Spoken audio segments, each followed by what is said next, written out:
Hello friends, welcome to Gopal dairy farm. நம்ம இன்றைக்கி பார்க்க போகிற மாடுன்னு பார்த்தீங்கன்னா ஒரு 2வது ஈத்து 6 பல்லு மோட்டி டைப்பில் உள்ள மாட்டை பற்றி தாங்க பார்க்குறோம். மாடுன்னு பார்த்தீங்கன்னா இன்றைக்கி காலில் தான் கண்ணு கிடேரி கண்ணில் நல்ல ஜெட் பிளாக்கில் ஒரு கண்ணு போட்டிருக்கு.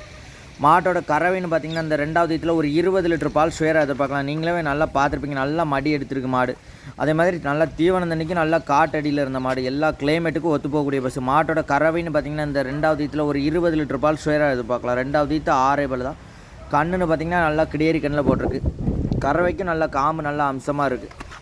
தீவனம் தண்ணிக்கு அது மாதிரி எல்லா கிளைமேட்டுக்கும் ஒத்து போகக்கூடிய பஸ், எந்த கிளைமேட்டுக்கும் ஒத்து போகக்கூடிய பஸ். நல்ல காட்டில் மேய்ச்சல் முறையில் வளர்க்கப்பட்ட மாடு. லேடிஸ் குழந்தைங்க யார் வேணாலும் பிடிக்கலாம். குணத்துலேயும் நல்லா அருமையாக இருக்கும். ஒரு ஃபார்முக்காக இருந்தாலும் சரி, ஒரு வீட்டு தேவைக்காக இருந்தாலும் சரி, ஒரு 20-22 லிட்டர் கறக்க டைப்பில் ஒரு 2வது ஈத்தில் ஒரு மாடு வேணும்னு நினைக்கிறவங்க இந்த மாட்டை தேர்ந்தெடுக்கலாம். கண்ணும் நல்லாவே கிடேரி கண்ணில் போட்டிருக்கு. அடுத்தாப்புல வீட்டு தேவைக்காக இருந்தாலும் சரி, ஒரு ஃபார்ம் தேவைக்காக இருந்தாலும் சரி, ஒரு 20-22 லிட்டர் கறக்கூடிய மாட்டில் நல்ல லட்சணமாக உள்ள மாட்டில் மோட்டி டைப்பில் வேணால் இந்த மாட்டை தேர்ந்தெடுக்கலாம்.